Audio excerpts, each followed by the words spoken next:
Hello, dream catchers, and welcome to part 2 of our 2-part series with my guests. I am here with sisters Christine K. St. Vil and Julian B. Kiganda. Yes. They are the authors of the book, Whose Shoes Are You Wearing? The 12 Steps to Uncovering the Woman You Really Want to Be. And we have already discussed their work in terms of how they work together as a team to put this book together. And they're going to share with us more insights on the business of self-publishing and how they maneuvered that, as well as some other insights on blogging and more projects that they're working on and things in the works. So welcome back. We're excited to be here. So let's pick up kind of where we left off in part 1. You had shared with us some of the things that you have been doing in terms of marketing your book and just really getting into the business of writing. And let's start off with the challenges, not in writing the book, but in the business of it and getting the book out there. Yeah. I think the thing with self-publishing, it can be great. I'm sure most people these days are self-publishing their books because you just have a much shorter lead time. You have more control over the process. And it's just harder to get these, major book contracts than it used to be. But for us, I think part of it was definitely having more control over the process. We're very clear about the voice that we wanted to have in the book. We're very clear about the purpose of the book. We're even clear about the branding. I think that the thing that we wanted to make sure came through was our African heritage. And so part of what we also wanted was to make sure that this wasn't just a book. We really were very clear that we wanted to create a movement. And I think that's where the business part comes in, because even before we started writing, or during the process of writing, I think, we were brainstorming, okay, great, so we do the book, and then what? What else do we want to come out of the book? Are there going to be more books in the series? Are there going to be products? Yeah, we actually created an LLC even before we finished the book because we knew that there was going to be a business out of this book. Like she said, it was a movement for us. And so we literally, like she said, we wrote down what are the different products we know we want to put together. We created workshops, speaking ideas and different things that we knew we could both teach on. So early on, we knew, these are the different things. We didn't have a timeline for when we would roll everything out, but we definitely knew that it was a business from the very beginning. That is so impressive. So impressive. Okay, so you had mentioned earlier in part 1 about things like the ISBN and were there other challenges that you faced in that piece of the business? The technical side. I would say, with the ISBN, there's so many aspects of writing a book that I think authors don't really think about because they're so focused on the content, which is important. But the reality is, if you don't have a proper marketing strategy, if you don't have a really great cover and a title, if you don't have a community to help you put the book out there, you're almost writing for yourself. Let's talk about part of the world that you've created and the following that you have and the products that you have out there. So this is called I Am Powerful. It's the 2019 Transformational Planner. It's something that comes out every year. Talk to us about this particular piece. Absolutely. So we actually have been putting out a planner every year since we wrote the book. And the idea came from, again, our community and them wanting more. Okay, what's the next step? Needing accountability. One of the biggest challenges our community has is we have these goals, but year after year, we're not getting it done, and there's so many planners out there. People use the planners, but they don't use the planners, or they're too overwhelming because they have so much content in there for you to fill out, on a daily basis. So we literally reached out to our community? What are the things that you need to see? What are the challenges that you're having when it comes to goal setting, when it comes to reaching your goals? Why are you not, what are the roadblocks? And so literally every year we ask them, how can we improve it? How can we make it better? And they give us amazing feedback. So it's called the Get It Done Planner. Every year our community votes on the cover, just like they did for our book. We put it up, they vote for it. They give us feedback on what things they would like to see added, for the next year. And so it's one of our favorite projects. And it's so amazing because year after year we have people come to us, oh my gosh, I've been trying to get this one goal done for the last few years and I finally was able to check it off my list. Or, I never used to celebrate my successes and because of this planner, now I can celebrate it. Or I used to beat myself up because, I wasn't where I wanted to be. But then when I look from month to month to month of what I've accomplished, I'm like, wow, like I have done a lot, right, right. And we don't track those things. And you know what, planners are just really, really taking off now. I mean, there's, I would call it a movement because I met someone and I have a dear friend who's very, very into her planner, and she was telling me about all of these things that you can buy to support your planning. She called, I can't remember how she titled it, what she called it, but it's like a movement. There's all kinds of different planners that are coming out now to really, really help people, not just chart out their day and things to do, but just really life-changing kind of things that you can put in there. It's almost like a journal planner. But different from the whole Stephen Covey kind of way of planning your day and your goals and your compass, I think.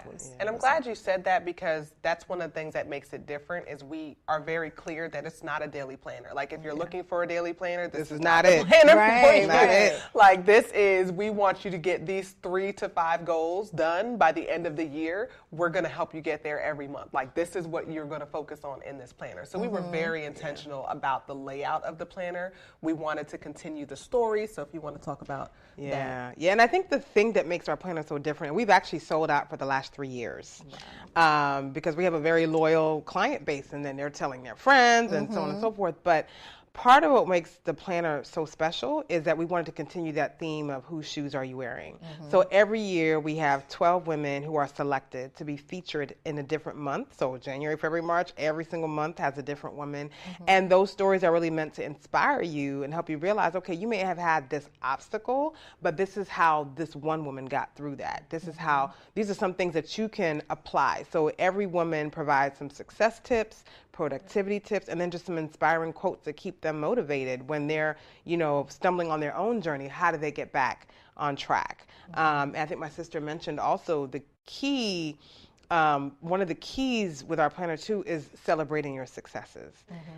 I think we're so busy moving at like 1,000 miles an hour. At least. Yes. At least, right? That we don't really take the time to step back and say, okay, what have I accomplished? Because when you start looking at what you've actually accomplished, it gives you the fuel, the motivation to keep going. So that's another feature that our customers love about the planner. And one of the things I love too, I do SWOT analysis. So at the end of the year, so strengths, weaknesses, opportunities and threats. And when last year, the last couple of years, the first time, I didn't have to think about, well, what did I do? No, I flipped through my planner and I was able to write everything down because there's areas for you to write down lessons learned. There's areas for you to write down, what were the results from these actions that you took. Like you are literally tracking everything. So you can see what worked, what didn't, what you can do more of, or what you can do less of. Would you say that there's some aspects of the concept of a vision board that's also part of? It is, isn't it? Yep. Yes. I'm so glad you said that. It's interesting because our community, we have one of the best communities, and we actually have a Facebook group for our community, and they've said a lot of the women there have said that's one of the safest places they feel online. And part of what we do is when we're asking them for the, what they'd like to see added or removed or changed, we've actually added things that our community has requested. And one of those things was a vision board. So we actually have a spread within the planner where you can have your own vision board, but you can also write it down. Like they say, write the vision and make it plain. So we have a vision board in there. And we also, something new that we added was a place where you can write your why. You know, there's this author named Simon Sinek, and he has a book called Start With Why. And when you're starting with why and you're looking at the goals that you set yourself for the year, when you start feeling like you're getting behind or you want to give up, you can go back to where you wrote down your why. And again, that gives you the fuel to keep going. So definitely the vision, and part of that vision is your why. Like, what is it going to look like when you've accomplished what you set out to do? Yeah. Wow, that's awesome. That's awesome. Okay, now there's this other treasure. My dreams are real. Yes. So that's our new baby. This is your new That's baby. Our new baby. Okay. New for 2019 is our journal. So part of the feedback we got from our community was they didn't have enough space to write, even though we have empty note spaces in the planner. We got writers, you know, they like to write. So we wanted to carry it again. We created an inspirational journal. So that's what that is. It's an inspirational journal with quotes throughout that people can, I mean, I use it every day to write my notes, like what am I working on? And it's just a great tool to have. Yeah, I mean, as I mentioned before, when I had to wrangle this away from your sister, you know, the quality of the books, of all of your books, it's just so very well done. I mean, you would think that there is a major publisher that is backing all of your work, your books, your planners, your journal. It's just very, very well done. And can I just speak to that? I think that's so key. I think what we have to remember, for those of us who do self-publish, which is more and more people because it's gotten easier to self-publish, is that just because you're self-publishing, it doesn't mean that you have to look like you self-published. So for us, actually, when we did our book launch, which was sold out, standing room only, over 100 people, and then literally the next day we were on Fox 5 News for our first interview. Awesome. And we were told by our publicist at the time that they don't do self-published authors, but they couldn't tell that our book was self-published. So I think that is so key for people to remember. Do not, after you invested all that time and effort, do not skimp on the actual look and feel and branding of it, because that the people do judge a book by its cover. Yeah, and it can make the difference between whether or not your book will be picked off the shelf or not. That's it. It's for someone to even read the back to see what your book is about. And to your point, it also has allowed us to get Fortune 500, contracts to collaborate on the planner. That we did. Actually, last year we had our first corporate clients, and they bought 500 planners from us that we, branded for them. But again, if we had something that didn't look like the quality that they're used to, we wouldn't have had that opportunity. So we definitely make sure that it doesn't look like we're doing it ourselves. We do the research and we make sure that, hey, if the printer's not doing something right, we do a lot of quality control. A lot of quality control. So incredible, so inspiring. Okay, now I think that I remember when we were in the green room, there was some discussion about the collaboration of your businesses and how that filters into your business of publishing and writing. Let's talk a little bit about that. Yeah, so I think one of the maybe somewhat unfair advantages we have, maybe, depending on how you look at it, is the fact that my background is in design and hers is in social media.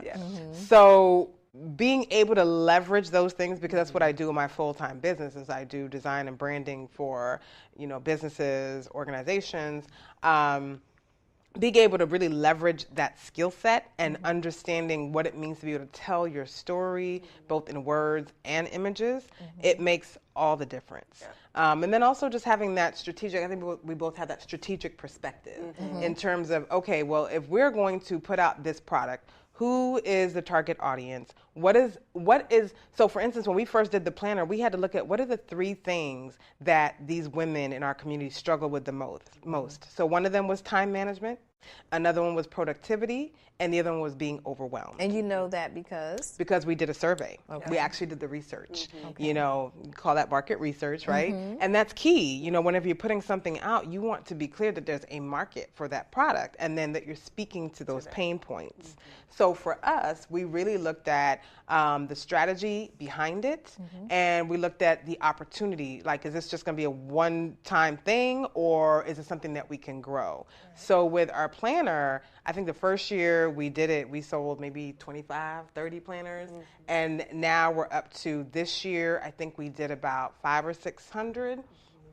So another it's corporate grown. client as well. Another this year, corporate so. client this year. So it's growing every year, but that's because we really had to look at, okay, is this a real business opportunity? Is there room for growth? And as you said earlier, the plan, it's like it's a cult. Like this whole planning thing, Yeah. it's like a It's cult off the chain movement. now. I don't know, within Yes. the last year and a half, 2 years, it has really Yeah. taken off. Yeah, and we just are able, because of our backgrounds, like she said, able to work closely together. So if she's working with a book author, because I work as an influencer, I'm hired by brands to, you know, get their content out there, but I also hire influencers through my social media agency. So with that, you know, we're able to collaborate in our own businesses, even past, you know, just the books. Like, how can we, you know, continue to work together to pass each other clients? Like, she has branding clients, social media clients, you know, we just kind of work together in that capacity, and I think it just works. Okay, great. Now, going back to your book and the theme for your book, are there any authors that you have read or that inspired some of your writing, inspired you to get out there and put your experiences and all that you've learned through your groups, to put that to paper?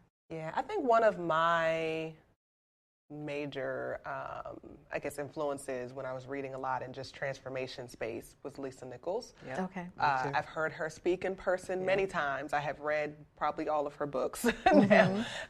And she just has a power in telling her story where she's standing on top of her story. She's not in her story. And that's one of the things that we wanted to make sure we were doing as well.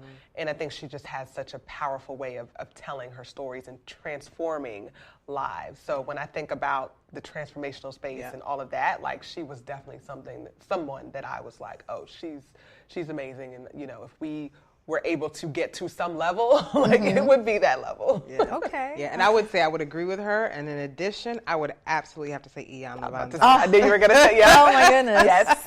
I don't I know. was thinking it. I'm telling you, like, I she don't know was anybody next. who has not been into. Like, I remember in college, her books were actually some of the first, I think they were the first personal development books that I read. And the one that stayed with me the most was Yesterday I Cried. Ah, okay. Oh, it was just powerful. But like she said, I've probably read almost all of her books, including I was her going to say Acts of Faith. Acts of Faith, too. yep. Acts of Just Faith. really Acts of Faith, and she some of has the her- things yep. that you touch on here just Yes. kind of puts me in the mind of Yes. that as Yes. well. Or In the Meantime. Yes. It's another one. There's so many. There's so Like, many. Yeah. where do She's you- amazing. where do you sit? Yeah. Yeah. For sure. Yeah, For so sure. many. There's some great writers out there, you know, and so for anyone who is trying to get to the level of just finishing your book, just sit, you know, in your quiet and listen to that voice in your head, because it will tell you. Okay. It will help you, yeah. Okay. Now, with the blogging that you started doing, that you continue to do, how much of that, I mean, outside of your first book, how much of that has really, really influenced you, empowered you, allowed you to be of the mind that we got to continue this? We have to expand this. This is something that's needed out in the universe. Well, I still blog and I still work with brands in that capacity, but I think it's anytime I get a direct message from someone on social media thanking me for sharing a story that I didn't think was that big of a deal, but they're like, wow, like, I've been going through that as well. And I think anytime that I'm feeling overwhelmed, I always get like a message, and it's like, okay, I guess they're paying attention. I should keep writing. We were just at a family function recently. Hadn't seen someone in years. Didn't know that she was even following our work. And she was just like, I listen to everything. I follow you guys. I thank you so much for sharing. You guys need to start a podcast. This is needed. Like, she just kept going into detail about, and we didn't even know that she was paying attention, you know? So it's stories like that, it's things like that that remind us why we're continuing to do this. And I don't necessarily blog, I would say, per se, as regularly as my sister does. I guess you could say I kind of blog, because LinkedIn is my platform. I'm on LinkedIn all the time. So anybody who's microblogging, it is microblogging, I guess you could say, because usually about 1,300 words is or 1,300 characters. But I tend to share stories on there on LinkedIn, and those are the things that resonate with people the most. So I think whether it's microblogging or blogging or just putting up a post or a quote, I think thing for all of us to remember is that somebody out there, and I said this yesterday on my LinkedIn, but that somebody out there is waiting on you to use your gift to help them shine. And often your gift comes in the form of your story. So I think being able to share that, and even some of the stories that we share in the book, has really gotten people to ask, okay, so where can I get your book? Where can I learn more about what you all are doing? I think everything kind of feeds into each other, because at the end of the day, both of us are very mindful of doing purpose-driven work. Yes. Yeah. That's, Hence I think the purpose-driven media. That seems to be the foundation for the book and your writings, and it's so something that we need to have more of, I think, particularly at this time with all that is going on. Do you want to speak to that at all? Well, I think just in general, I think for us, we're always of the mindset that we have to be mindful of what we allow into our heads, into our mindsets, into our space, the people that we surround ourselves with, the energy that we surround ourselves with, and so anything and any time that we can use our platforms to create positive energy, to uplift someone, to empower someone, because there's so much negativity going on in the world, like that is where we want to be. And, I think that's just what we've always done. Like we've always been the mindset of everything you share should have a purpose. Like you should have a purpose in your story and what you put out there, not just willy-nilly, but I think there is a lot of negativity. And so if you can use your platform for good, it just changes. You just never know how much it changes somebody's life. Right.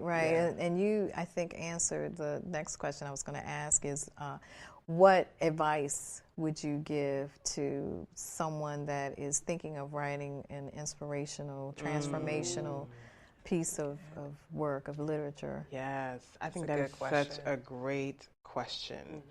First of all, I think every single one of us has a story to tell that can help somebody else. Even if you don't think you have a story. Exactly. Even if you don't think you do, I think that's the first thing, because so many times we discount ourselves and the power of our story and think, like my sister just said, oh, well, I wrote that, but I didn't think people going to really, have the impact like that. That it would resonate. Exactly.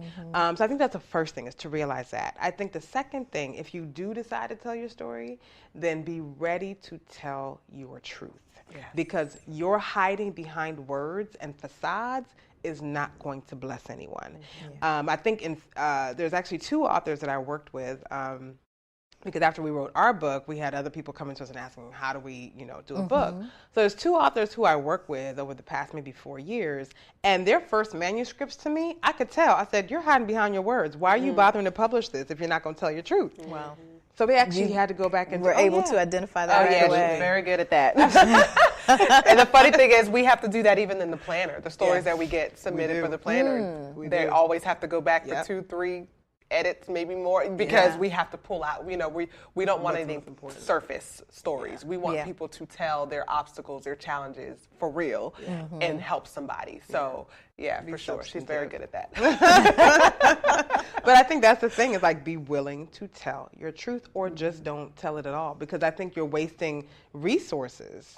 What happened with our book, people talked about it. Like the person who we met this weekend, this young lady who's been following us, who we didn't know was following our work like that, she told us she actually took her book and was passing it on to other people, other women, you know. But people only do that if it resonates with them. Right. And I know you were telling us earlier that your intern took our copy, or your copy of our book. She didn't want to give it back. She didn't want to give it back. That touched you know? Yeah. But that's because it really comes down to the fact that we're willing to tell our truth and really be transparent and authentic without feeling like you're overexposing yourself. I think there's a way to do that. But I would say those are probably the key things to keep. And I think just touching on that, we were able to do that because we had gone through it and we weren't still in the storm. And I think some people, when you talk about people oversharing, you can tell that they're still in the storm. They're still going through it. So you can't really tell people how to get over it and how to push if you're still in it. So I think that's also one of the keys in that we were able to do it because we had already gone through the steps. You know, we were on top of it by that point. Wow, that's incredible. What's next? Ooh, what's lots next? of good stuff. So from the very beginning, we had said it wasn't going to be just about one book. And one of the reasons we even did the planner was because we wanted a way to keep our message of purpose and finding your shoes throughout the year in front of people. We just think it's such an important message. There's so many people who are miserable doing what they're doing and not really living the lives that they want to live. And so we were like, this is our 5th anniversary year. It's time to do our audiobook. So we are actually, we just recorded our audiobook and it's going to be coming out this spring. Okay. And then we'll also be doing a 5-year anniversary event in May. Yes. I hope I get an invitation. Oh, you are on. Yes, you get on the list. You don't have a choice. You don't have a choice. Once we meet people, you are stuck with us. That's awesome. That's a good place to be, I think. Good place to be. But now, where can people find you? So we are everywhere on social media at Whose Shoes Book, WHSOSE. Whose Shoes Book. And so we're everywhere on social media. That's the quickest way to find us. Instagram, Twitter, Facebook, LinkedIn. Well, thank you very much for joining us and being here for our 2-part series and sharing all of the phenomenal information that you've given our dream catchers to glean on in terms of self-publishing, in terms of co-authoring work, and just writing nonfiction work that's transformational, that hits so many audiences, and just all the information that you gave us on that. Thank you. Thank you very much. And Dreamcatchers, thanks for joining us in the Haven. Remember to connect with me socially on Facebook, Twitter, Tumblr, and Instagram at Author V. Helena. And you can stream us on YouTube, iTunes, Spotify, iHeartRadio, Sonos, SoundCloud, Alexa, and Spreaker at Writers Haven Show with V. Helena. I look forward to connecting with you. And until next time, catch fire on purpose.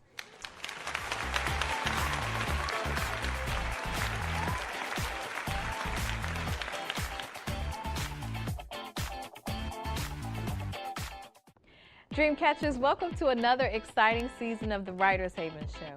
I'm V. Helena, your host and executive producer. The Writers Haven Show was created to showcase the passion, process, and projects of writers of literature, television, and film. In our 3rd season, we've expanded our programming to include songwriters. We hope to inspire and motivate you with this season's lineup of artists. Stream our shows on iHeartRadio, Spreaker, iTunes, Sonos, SoundCloud, Spotify, Alexa, and YouTube. We drop new episodes every week, so subscribe and never miss a show. Find me on Facebook, Instagram, Twitter, and Tumblr at Author V. Helena, and visit our website at www.writershavenshow.com. See you in the Haven, and until next time, catch fire on purpose. Look at you. You're at the top of your game. You're unstoppable. Nothing can throw you off track. Wait, is that your car? Uh-oh. Yeah, I saw that coming. That will throw you off track. You're looking at around 10 grand in fines, legal fees, and increased insurance rates. Let's try this again. Smart move. Because buzz driving is drunk driving.